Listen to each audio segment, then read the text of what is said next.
Welcome to స్టారీస్ media. ఒక మాజీ ముఖ్యమంత్రి జగన్ నివాసం. ఒకప్పుడు రాజులు కోటలు నిర్మించుకొని వేల మందిని కాపలా పెట్టుకునేవారు. రాజ్యాలు ఆ రాచరికపు పోకడలు పోయాయి. కోట గోడలు కూలిపోయి ప్రజాస్వామ్యం, రాజ్యాంగం వచ్చింది. చట్టాల్లో అధికార దుర్వినియోగం చేసినా, మితిమీరిన ఆస్తులు జమ చేసుకున్నా, చట్టాలను ఉల్లంఘించినా శిక్షలు నిర్దేశించబడ్డాయి. కానీ రాజశేఖర రెడ్డి కుటుంబానికి మాత్రం భారతదేశంలో చట్టాలు వర్తించలేదు.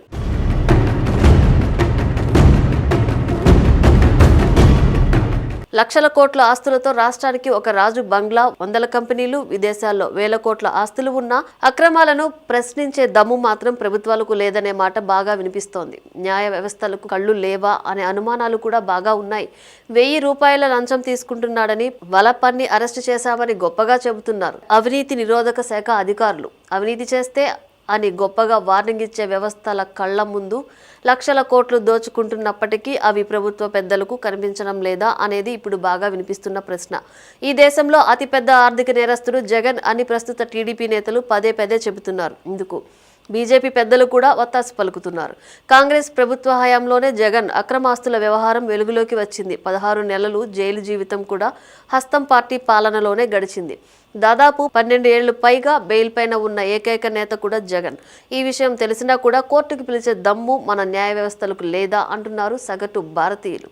1,00,000 రూపాయలు మన అకౌంట్కు వస్తే నోటీసులు వస్తాయి. కానీ వేల కోట్లు బినామీ అకౌంట్లకు మనీ లాండరింగ్తో వందల డమ్మీ కంపెనీలు వచ్చినా సరే, వేల కోట్ల అవినీతి జరిగినట్లు తెలుస్తున్నా సరే ఏ ఒక్కరూ అటువైపు కన్నెత్తి కూడా చూడటం లేదు.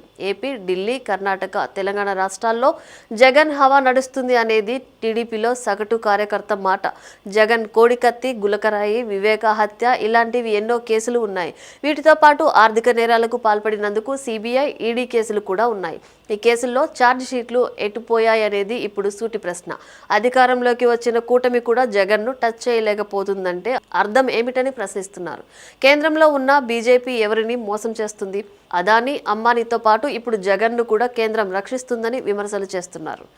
ప్రస్తుతం దేశ రాజకీయాల్లో చక్రం తిప్పుతున్న చంద్రబాబు తప్పు చేయకపోయినా సరే జైలులో ఉంచారు. కానీ లెక్కలేనన్ని అక్రమాలు చేసిన వైసీపీ అధినేతతో పాటు ఆ పార్టీ నేతలు మాత్రం అధికారంలోకి వచ్చినా కూడా టచ్ చేసే దమ్ము లేదంటున్నారు తెలుగు తమ్ముళ్ళు.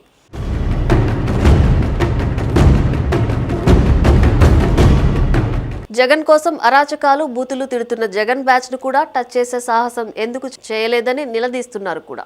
అరాచకాలు, దోపిడీలు, హత్యలు చేసి వేల కోట్లు దోచుకున్నారని నిత్యం చంద్రబాబు సహా పార్టీ పెద్దలు పదే పదే ఆరోపణలు చేస్తున్నారు.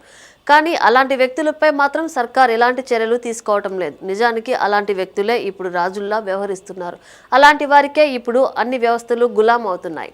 వారికి ఎలాంటి చట్టాలు కూడా వర్తించవు. ఇంకా చెప్పాలంటే న్యాయ వ్యవస్థలను కూడా నేరస్తులే శాసిస్తున్నారా అనే అనుమానాలు వ్యక్తం చేస్తున్నారు. దోచుకోవడం, దాచుకోవడం మాత్రమే నాయకుడికి ఉండాల్సిన లక్షణాలు అన్నట్లుగా వైసీపీ పాలన సాగిందని, ఇవే ఆరోపణలను చంద్రబాబు ఎన్నోసార్లు చెప్పినా సరే ఎందుకు చర్యలు తీసుకోవటం లేదని నిలదీస్తున్నారు.